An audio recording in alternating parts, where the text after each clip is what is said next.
Don't tell her to get over it. Don't tell her I'm not going to do it again. Don't tell her she didn't mean anything to me, or this doesn't mean anything to me. It doesn't matter. It's not the reasons or the words. It's the feeling. You've caused pain.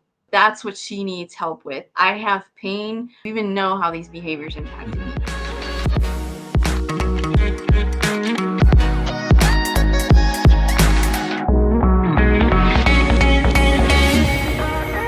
Cheryl, I'm so excited for this episode. You and I first met at a training together with Dr. Manwala, which is, if anybody hasn't looked into his white paper of The Secret Sexual Basement, I would highly recommend it. It's such an interesting angle, right? This concept of deceptive sexuality rather than focusing on the addiction. Now, I'm not saying that there's not an addictive component. I'm not saying, because there certainly is. I'm not saying that we don't need to look at the actual ins and outs of why the behavior happens. But I think looking at it and calling it deceptive sexuality is kind of neat, because it opens the doors to a bunch of other areas that I think if you're going to make a really a complete recovery, you really need to look at some of that, right? Because the lying is kind of an interesting aspect, and it's not necessarily going to go away with addiction treatment unless we look at the reason for the deception. But we'll get into that in a bit. But what Cheryl and I are going to talk about today is kind of exciting. It's we're going to bop around, I'm sure, in a bunch of different directions, but we're going to talk about approaching recovery in a effective way so that you can recover. I mean, I don't know if you agree with this or not, Cheryl, but to me, when I see guys who get recovery really, really well and guys who it takes a little bit longer, it really comes down to the approach in terms of how they're thinking about what it is that they're trying to overcome. Would you agree or disagree, or would you add to that? I think I would say that everybody has their own recipe that they need in order to help them move to the next level. And you were one of those people that when I listened to you, I was like, that is a different perspective that helps a certain core set of people that I see in my practice. And so I see some that are like super, I can go out there and I can do all of this. And then I see some that are like, I keep hitting the same thing over and over, and they're not figuring out their pathway. And then there's the others that are like, they just shine the light. Dr. Manwala likes to say, illuminate the way. And it's like, once you give some of these guys the illumination, especially these guys that are entrepreneurs and CEOs and stuff like that, just give them the light so they can find their way. They will they'll be way ahead of the pack, but as long as they know that they're not going to fall over a cliff or something, they will look for all the pieces. So, and I really respect you for that too, because I think there is this temptation in the just medical, not even therapy, just medical community, to keep everybody in house, right? It's like, oh, we got to help all of our patients.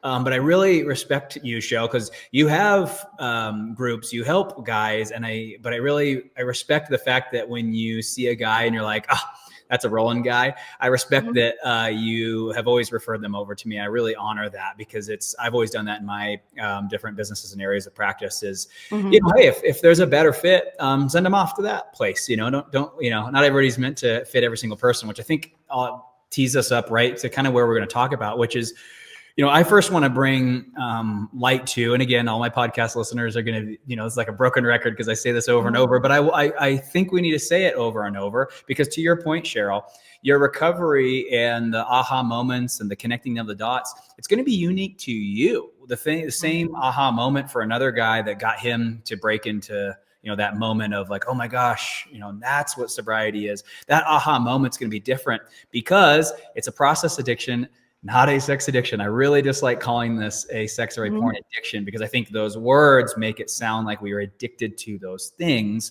when in reality, we're addicted to the thought process that surrounds those things. And I think that's, to your point, every single person, their process is going to be different childhood, different upbringing, different goals, different aspirations, different sense of self, and they're going to be reaching for different things. And, you kind of have to make, to me, the key, normally I save this kind of for the end of the episode, but I'm going to do it at the beginning of the episode. To me, the key to recovery is you taking the wheel and then using the sex addiction field to help you. Would you agree or disagree? I 100% agree with that. Not everybody's going to get the benefit of one specific thing. There's even people that just are not going to get anything from therapy at whatever particular moment in their life, and or a particular moment in their working towards sobriety and a better healthy way of living. So, but the nice thing is that I don't have to see people and look at their deepest, darkest secrets. I think it's just as important to kind of look at, again, what we said. It's like how to live your life, and live it well, and not be chained to the whole concept of I'm an addict. I really Mhm. can't handle that label when some of my clients get stuck on, I'm a sex addict, I'm a porn addict. And when you're looking at labels like that, then you're basically claiming that's a core part Mhm. of yourself. And I'm like, Mhm. that is a behavior. It is not who you are. Mhm. So, Mhm. And that's my criticism of 12 step. I get the philosophy of 12 step. I get why it works. I get why it's grown in popularity. It's so great that it's free. Here's a free place that you can connect with other addicts. The challenge I always had when I went there was the attitude. I mean, it was like everyone's relapsing all the time and this, mhm, and but to me, the way they approached it was quite strange. I've never had a substance addiction, so I've never gone to AA or mhm, NA or anything else. I've only gone to 12 step for this. And yeah, the approach was really interesting. It was, we all go around the circle and introduce ourselves. And I said that I was a sex addict for a while because that's what they forced me to say. But, mhm, after about 5 or 6 months, I was like, it'd be my turn to introduce myself. And I would say, I'm Roland and I'm happy to be here. And they would always pause after because they're like, "Hey, aren't you going to tell us like?"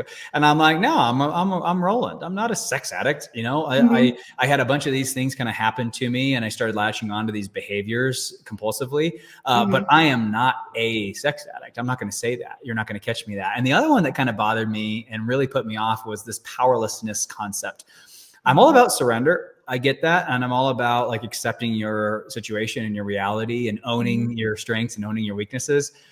Giving away your power, that always kind of put me off too, as I was like, man. So I started telling the groups, hey, I said, guys, I don't mean this any disrespect. I'm going to come 10 minutes late so that I can kind of skip that whole beginning part. Cause I said, mhm. it really kind of puts me off. And then I'll come in here and hang out with you guys for the rest of the session. We can do our shares, but Yeah. I don't want to recite things that I find unhelpful. Now, that doesn't mean it's going to be unhelpful for everybody, but for me as a high achiever, giving away my power and also changing my identity to something that I'm not proud of, I don't know. That didn't really work for me. I think if you look at it from the like the view of Dr. Minwala, the issue of power and control isn't necessarily like that, other people need to run your life or God needs to run your life, but I really feel like the manipulation, it's the manipulative behavior Mm-hmm. that you need to give up. That is the Mm-hmm. power and control. So when you can stop being manipulative about how you can secretly keep your behavior, then you're going to be on a better Mm-hmm. pathway, and your partner's certainly going to love that, no more lies, or less lying, because everybody lies. Dr. Minwala will tell you that too. Everybody lies. Mm-hmm. It's the degree of lying and how much pain that causes in other people and yourself when you're Mm-hmm. doing that. So, Mm-hmm. Yeah, and that's why I kind of like the title of deceptive sexuality because, in the end, a lot of, sex is a human need. We all have it. We all mhm, like it. We all enjoy it. We all need to do some variation of it. And so I think mhm, I like calling it deceptive sexuality versus focusing on the addictive component per se, mhm, because, really the issue at hand is you're lying about this. You're doing it behind people's back. They are having sex with you and you might be engaging in high risk sexual behaviors.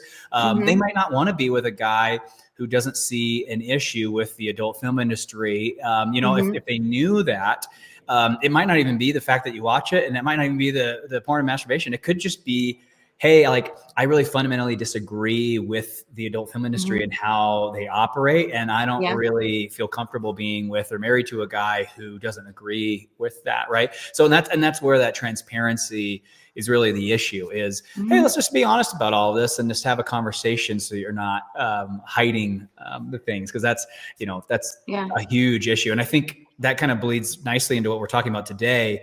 I think when I, after about probably 2 years of going to 12-step meetings, I finally started speaking up a little bit. I felt a little bad because I know we're not supposed to do that in the meetings. You're supposed to kind of Mhm. shut up and keep to yourself and read the book. But finally, I started having to speak. I was telling you, I'm like, guys, I think you guys need to chill out. I was like, I think you guys are being way too hard on yourself. One of my criticisms of SA is the emphasis on lust. I get it. I think lusting, maybe we should tone that down or watch it, become more Mhm. aware. But at the same time, I think, there is an aspect of sex appeal and sexual attraction that Mhm. is biological, and there's not necessarily anything wrong with it. So I think the challenge with some of the way that guys approach this out of the gates, I don't know if it's a sustainable practice. I think we're demonizing the wrong thing. I think we're demonizing the behavior when we really should be going a little bit further upstream and demonizing how did this behavior happen in the first place, right? I mean, to me, when I see this, I just had a podcast episode come out 2 days ago. It was called, I don't know, get why I can't remember the title. It was something like, I don't get why everyone's so shocked that guys are hiding this. It's Mhm. really not shocking at all to me. It makes perfect sense, right? Here they are, they have all these sexual needs, and all they're told, it's kind of changing in the new world, but all they were told back in my day was bad, bad, bad, don't do this, don't do that, don't talk about that, don't think about that. It Mhm. was all don't. Everything was don't. Mhm. So here I am with these urges. My take home message was this is just in me. There's nothing I can do to stop this. I'm not inviting any of this Mhm. in my life. It's happening inside of me. And so I kept it a secret. And I also did Mhm. nothing to change it because I didn't know I could change it, because all I ever heard was don't do it. And if you do it, you're a bad person, sick person, gross person, immature Mhm. person, whatever. And so I didn't want to tell anybody because I was like, well, I guess I just have something wrong with me. And I do Yeah. think that's kind of the problem with diagnosing these men is Mhm. you then enter the recovery process feeling like there's something really, really wrong with you. When in reality, to me, it makes perfect sense that this has happened to these men.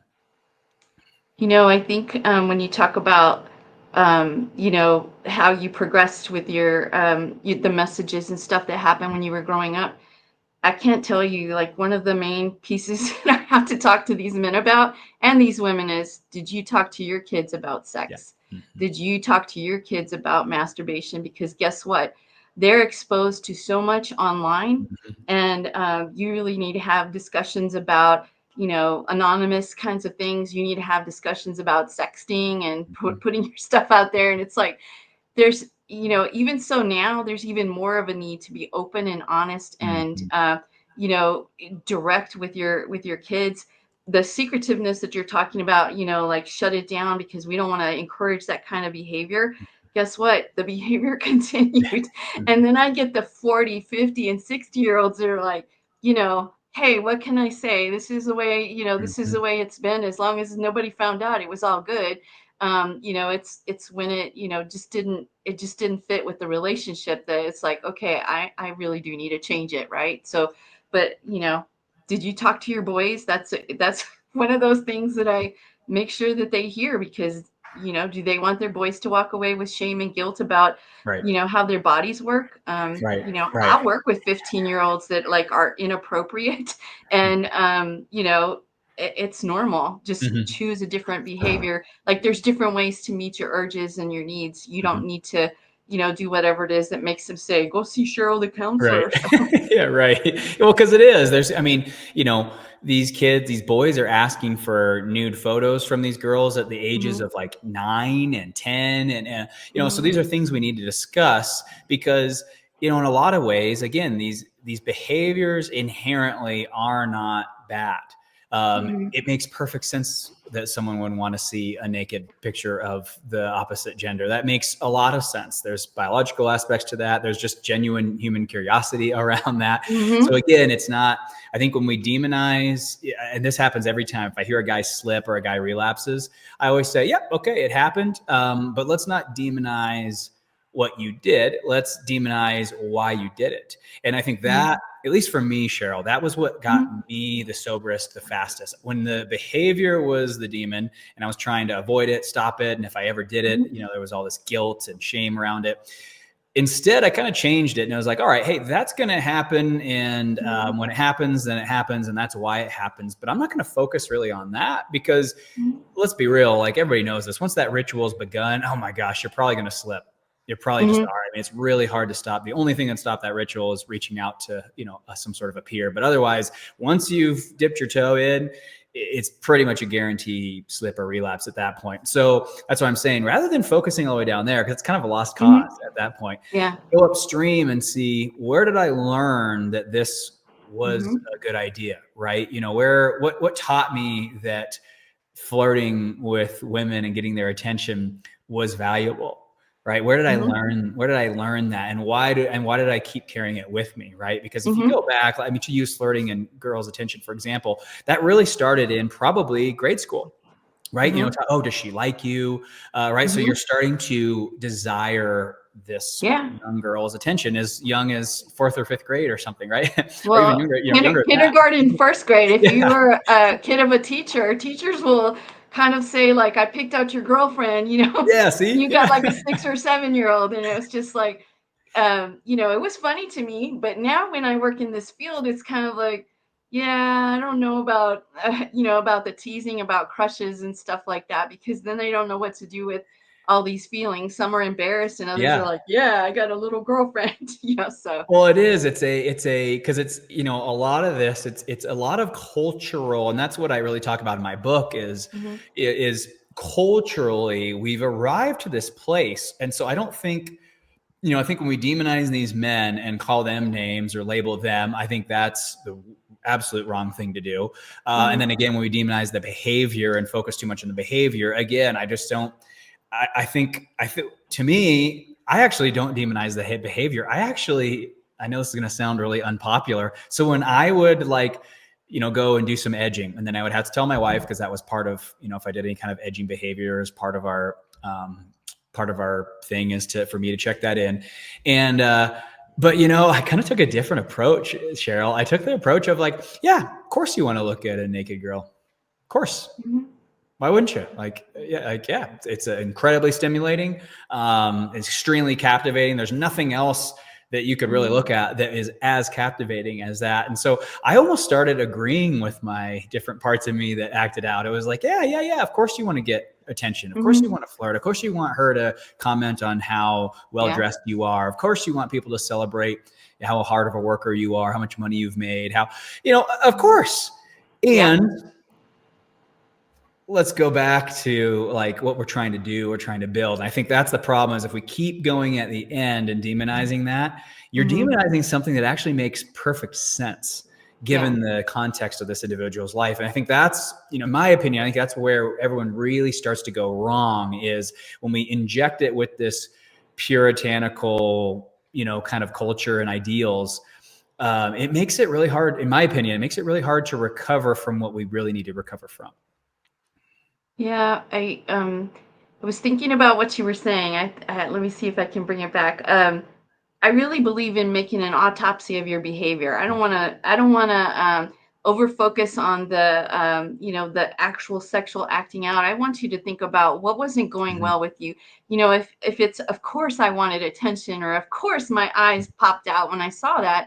Well, some guys have learned to, like, just kind of like, block it out, compartmentalize, or whatever it is, because that's important to their marriage. If I'm like overly, staring or whatever it is. But um yeah, I highly believe in, like, I had somebody doing that. I gave your book to somebody that, couldn't quite understand, like, oh, I'm just such a horrible person, and I did this and this and this. And I'm like, well, what was going on? Like, oh, I had this job change, I had this, challenge with a coworker, I had a boss doing this. And it's like, okay, that only tells me you needed to do some more self-care. Mhm. It was just too easy to go to something you recognized was great, right? Mhm. That was a good feeling. It's been on the list. It's so easy to put it back on the list. And it's like, okay, pull it back off the list because it ain't working for your relationship. So.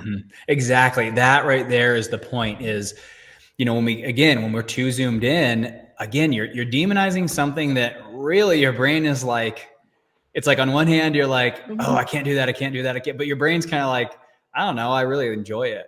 Right. Like Mhm. I really love, having those interactions. Right. And so it's like, Mhm. you're over here saying, no, it's not enjoyable, but your brain's like, but yeah, it is. It's like, I always Mhm. tell people, it's like arguing with a teenager. I mean, if you've raised a teenager, that's very similar to like sex addiction recovery. Mhm. You're having a very difficult conversation with your brain, and your brain is just like, no, I like the sexual stuff, I like looking at it, I like doing it, I like when Mhm. women tell me this. And your brain's got a really good argument. I mean, it Yeah. really does. And so to me, recovery in this realm is way more challenging. I don't even like calling it an addiction, because people compare it to substance addiction, and I really dislike that, because Mhm. you don't need cocaine, heroin, methamphetamine to survive. You don't need it. But do you need respect, admiration? Do you need to feel wanted, desired? Do you need? Yeah. And so I think comparing the two is Mhm. dangerous, because there's a lot of aspects of what you're getting from these various unwanted Mhm. sexual behaviors. There's a lot of them that are truly meeting real needs, like Mhm. actually meeting them. Now, are there other consequences? Are there better ways to get it? Sure, Mhm. of course. But I think we need to, again, that's another challenge with demonizing behaviors. It's like, you're probably doing it and you're probably actually getting something from it that you really do need. Mhm. Now, before we skip away from that topic, I want to highlight something for everybody listening. How long does it last? Yeah, seconds, if not, doesn't even last at all. Right. So I think that's Mhm. where we can start again. When we now zoom out away from the behavior, it's like, hey, did that one night stand actually solve my feeling unwanted? Right. No, because she has no idea who you are. You probably gave her a fake name. So like, in the end, does she actually Mhm. want you if you guys have no ability of ever speaking again? Yeah. you know Yeah. no, so that's not real connection, right? And that's how, if we go back upstream and we see, okay, what is it that I'm trying to get? Now we can sell the brain on, hey, I know this one's really, really great, but if we take this avenue, Mhm. I think that's going to actually last, right? Those feelings will carry that into the next day, the next week, the Mhm. next month. I think that's, to me, where I sold my brain, because my brain wants me to be happy. And the second I could sell my brain on, hey, I actually have a better strategy that's actually going to work. It's not going to be quite Yeah. as exciting as yours, but it's going to last, and it'll hang with us. So the Mhm. overall average of good emotions is way higher than your little short peak of emotion. But I think that's, Yeah. to me, as I'm trying to summarize like how to approach recovery, I think if you go into it thinking that you're crazy for acting the way that you're acting, you're going to have a hard time recovery, because there's really nothing crazy about it. Mhm. Well, it's gonna feed the "I need to lie about this," right? Correct. Because if it pops up, that's one of the things that I really love working with couples. When I do work with the couples, is talking about what's transparency and what's translucency. Transparency is, if I need to give you the truth, I'll give it all to you. Translucency is, I'll just give you part of the truth because I don't want to hurt you. Yeah. But guess what? She fills in the blanks, and it's way worse than what you were Yeah. gonna be doing. So, for a lot of people, that is something they have to kind of work through. Now, does that mean you need to be 100% transparent on day one and unload everything that you have? No, because you have to think about how much damage is that going to Right. cause. And getting a coach or a therapist, somebody to be able to help you figure out how to provide that. A lot of people like to say, well, disclosure is Mhm. a great tool. And it is for some and it isn't for others. Like, again, this is like not one stop shop. Like, everybody has a different way of handling disclosure. It could be, everything spilled out, like, Mhm. bad tummy ache or whatever. And then others are like, oh yeah, compartmentalize that one. Oh yeah, I Mhm. compartmentalize that one. And it's like, I don't know why I lied and I don't know why I don't remember. And I'm like, because you learned that when you were little, you Right. know?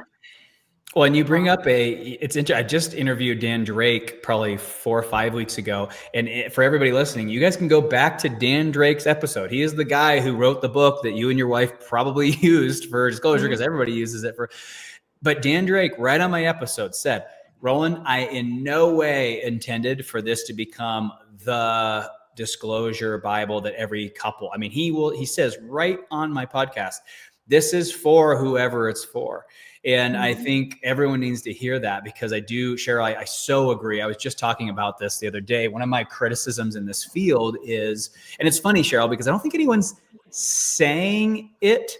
It's just kind of one of those implied things that everyone's kind of picking up on. Mhm. But there has kind of become this like, no, this is what you do in the first 6 months. And I do agree with you. I think that's a little dangerous, because there are wives who want every little freaking detail down to the cent, down to they want to know where it was, they want to know when it was, they want to know how much money was spent, they want to know the name of the Mhm. hotel. There are some people who want to know everything. I believe, like, my wife personally was one of those people. The way my wife's brain works, Mhm. she needed to know everything. It just, if she didn't, she was going to Yeah. be obsessing about it forever and ever and ever. So in our case, I really do think that the stereotypical um, disclosure model was Mhm. actually necessary, and it worked. I Mhm. really do think. Now, have I seen people where the stereotypical way of doing it uh, was not effective? Absolutely. And so I think Mhm. you all really need to think, hey, just because you do this doesn't mean that it's right. You just need to ask yourself, hey, why, what am I going to do with all this information, and what pot is it going to help me, Mhm. right? Is it really going to help? Because there's a big difference. Just because you can ask, and just because you can have him take a polygraph, just because those are options are on the table, doesn't mean that's necessarily the right thing to do.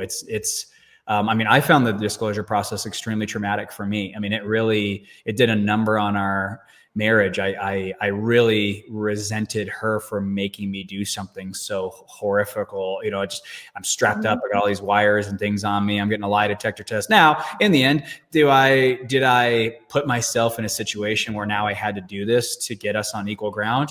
Okay, and that's why I did it. I get it. Mhm. I put her in a really unfair position, and now she's just asking me to do some uncomfortable things so that we can get back to level. But again, Cheryl, to your point, that was the goal. The goal was, I want to do something to equalize this so that we can try and save the marriage. That was our goal out of the gates. Mhm. It was not, you need to do this because you're a bad person and this is what you deserve, and you're gonna own up to all. I think, when it's treated as like, hey, this is a punishment, this is what you get, Mhm. which oftentimes I think that's kind of sometimes how it goes down. Mhm. Okay, is that really what the relationship needs right now? But I think, again, I pride myself. I give my wife a lot of credit. Her rationale was, listen, I need to know everything, or I'm gonna go crazy. And we need to just get to a place where I know everything, and you and I can kind of deal with all of the facts. And I want Mhm. it verified by polygraph, and I want to do it right here in front of our therapy team so that we can work on this. But again, remember, do you hear the energy there? The energy was, I want to do this because I think if we don't, I don't know how I'm going to get past this. That Mhm. was the motive, not, oh, everyone says that we need to do this, so we're going to do it, and not think Yeah. anything any of it or ask any questions.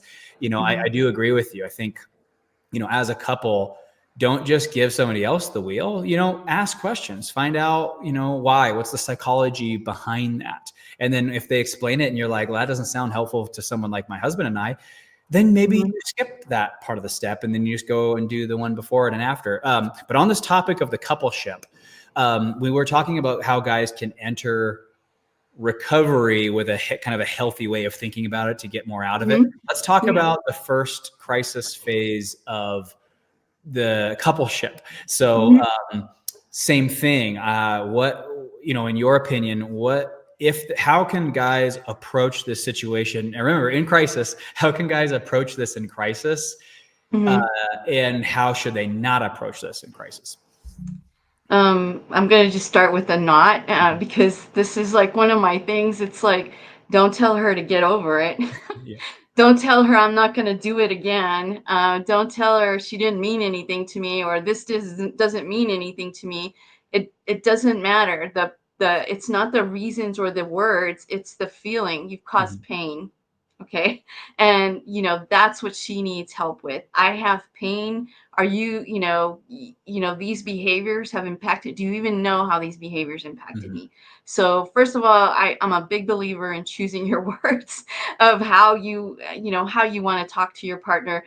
I'm not saying in a manipulative way, but just being very sensitive to what your partner is experiencing is one of those. And I guess the reason that we talk about Dr. Manuel is he does two parts, man. It's Mhm. about take care of the sexual behavior, change that up, whatever it needs to happen, because it's caused some tremendous amount of damage in the relationship. And then the other side is the entitlement piece. Like, are you Mhm. even seeing how you're affecting someone else? Mhm. And if you're entitled, that word is like a big word, but basically it's like, I'm thinking about me. And guess what? If you're just meeting your own sexual needs, guess what? You are just thinking about yourself. And he likes to point out that you're like affecting three areas. You are impacting your partner emotionally, psychologically, and relationally, Mhm. right? So those are all damaged. So those are things that you have to be aware of. Is she crying? Is she crying all the time? Is she moody? Is she angry all the time? That's part of her process and it's part of her healing. Now, should she be like that for 2 years? Probably not. Mhm. She probably needs to get a new therapist. I Mhm. don't know, but she needs to figure out what her voice. I've heard somebody say, find your voice. Partners need to find their voice to be able to say, I should have questioned this. I knew something wasn't right. Mhm. So, also knowing that, if you're the person that's trying to change your behavior, looking and saying, okay, I've created this hot mess and now I need to go through and be aware. And so you're working not only on your behavior, but you're also working on your partner and how to help your partner, the empathy piece, how to help Yes. your partner through. And I love the intimacy triangle. I talk Mhm. to people about truth and honesty, Mhm. empathy. I have it on my board over here: truth and honesty, empathy, safety, Mhm. trust, vulnerability, connection. You get all those things through and you get intimacy at the top. Oh my gosh, I can't tell Mhm. you how many couples say, that was the bomb and I've been cheating all these years. Yes. I'm the one that hurt myself. I'm Mhm. the one that lost out because I chose to do something that was damaging to my relationship. So Yeah, I think. Oh my gosh, I pull up that pyramid all the time. It's my because it's a. I think that was something that really connected with me was I want intimacy, and I looked at that pyramid and I was like, oh my gosh, and this is gonna be hard to say. I'm gonna say it though. I still don't think I've experienced intimate connections. I'm so damaged in a trust. I trust no one to meet my needs but mhm, me. And I'm deep into recovery and I'm trying and I have therapists. I'm trying, but I mean, I because of my life growing up, my parents could not be trusted to meet my needs. I did not trust them. And then our bigger circle, which was kind of more of a church-based circle and Boy Scouts, they all didn't care. It was all outcome measures to them too. And mhm, so my whole life really, and then in same in school, it was scholastic. I mean, it was just all. It just everyone cared about me doing things and not me and what I wanted. And no one asked me how I mhm, felt and what I was going to do. Like no one asked any of those questions. They didn't take an yeah, interest in me. They only were interested in me if I was doing something that they wanted me to do. Was it an mhm, award, an Eagle Scout award? My dad yeah, wanted me to, he was interested if I was interested in getting that. But then when I was interested in what I was interested in, there's a lot less there. And so, I grew up with that, but and so that's the piece that really took kind of changed my relationship with recovery was I want to feel intimacy one day, and I knew, mhm, can I do that if I trust no one but myself? And the answer mhm, is the science would say no. And so yeah, that kind of I entered this. My wife got on board first, and she was like, "Oh, honey, we're missing like there's so much more to life that we're not getting." mhm, And I took a little bit longer to come around, but sure enough, I came mhm, around too. And I was like, yeah, that's a good point. Like, what are we missing out on, by being, by me being this way and therefore us being this way because relationships take two. yeah, The thing that I heard you say there too, that I want to speak to, which I thought was so great was, I talk about this towards the end of my book, and that's the concept of reality creation. I think in the therapy world, we know this because this is really what therapy is. It's what's mhm, that person's reality, and is it harming them, and is it disruptive to them mhm, fulfilling their full potential, for lack of a better word. And that's really just what therapy is looking at this of, hey, is their reality conducive to the person that they want to be in the life they want to have. And I think that's so kind of back to the initial question, how do guys enter this, and women mhm, enter this this phase of post discovery, how do you guys enter it to set yourself up for success? That would be my top pick. What would be acknowledge that everyone creates their reality, and acknowledge that because of what your wife just found out, imagine what her reality is, right? Mm-hmm. And then look at what yours is, and how about you and your wife? Now, again, okay, footnote for everybody listening: in those first 6 months, this is not going to be easy. This is going to be a disaster. She's going to be calling you names. She's going to be breaking stuff, throwing things, acting like a crazy person. She'll be loving on you 1 second and then calling you the worst names ever about 10 minutes later. So I know that. I lived it. I walked it. I see it all the time. That's normal. That's not abnormal. That happens to a lot of people. However, I'm still through those chaotic times. I still think what I'm about to say applies. To me, if the couples really want to make it through this, you guys should talk about your realities and Mm-hmm. not anything else. Not name calling, but talk about the reality. Both of you. She can say, "Hey, honey, my world right now is I'm too old, I'm ugly, I'm bad in bed. Guys are gonna pick other women over me. Guys are not honest, so I'm basically gonna have to. If I don't be with you, I'm gonna have to be single for the rest of my life because guys are Mm-hmm. gonna, when's my husband going to do it again? How long is he going to stay sober until this occurs? Is he Mm-hmm. going to be sober for 10 years and then just get really bored with me and then leave me altogether? I mean, some variety of some sort of reality like that. And then she should say, and living in that world makes me feel this way. And then you would go, oh my gosh, that's so, would you mind if I told you about my reality back then? Yeah, my Mm-hmm. reality back then was I have these sexual urges and I can't tell anyone. And there's no Mm-hmm. treatment for it. I can't do anything to stop it. I've actually tried to stop before and I couldn't. Right. So I had to hide it. And that was my Mm-hmm. reality. Right. It had nothing to do with you being ugly, wrinkly, bad in bed, too old, too boring. Like it had nothing to do. That wasn't even on my mind. I was simply just hiding behaviors that I didn't Mm-hmm. know I could stop. Because a lot of people are unfamiliar with the sex addiction field until they're familiar with the sex addiction field. And by that time, They the game. study it, man. They study it. There's women that go to every podcast, every webinar, read every book, attend any groups, anything that's out there that's free, and the men are just like, I don't know. Yeah. I'm just trying to go to a meeting and I'm trying to understand my first step in my, of the 12 steps. And it's kind of like, hey, just recognize that's her new form of empowerment, right? That she can be in charge of information and Yep. she can be she shut everything down when she accepted your reality Yes. of this is the way it needs to, this is what's going on. You just don't know it. Yeah. So now it's kind of like, no, I know everything. I'm going to be watching you. So, Exactly. And Cheryl, I'm mhm, so grateful for you bringing that up because that is what they're doing.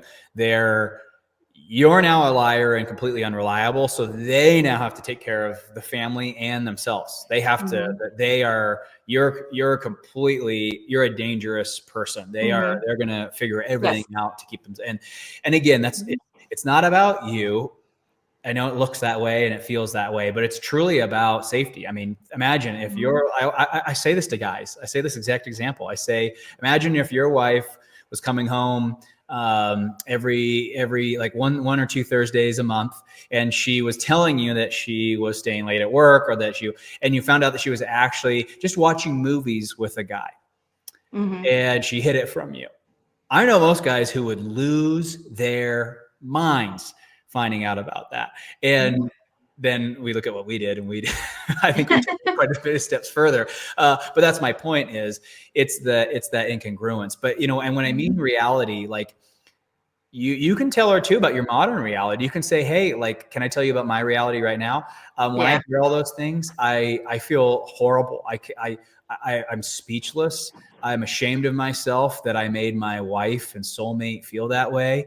And frankly, I feel really embarrassed and stupid because there's nothing I can say. I can't justify or rationalize what I did, and I can't take Mhm, it back. And I just feel really, in this world, I feel really dumb.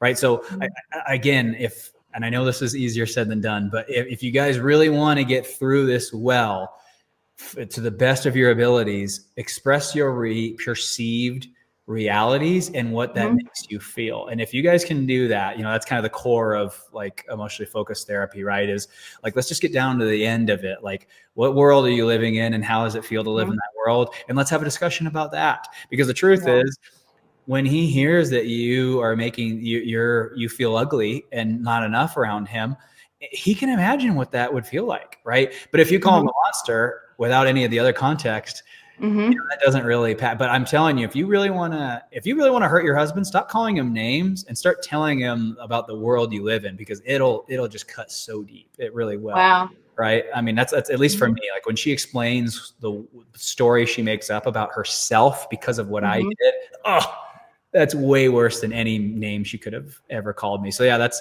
kind of my advice for couples.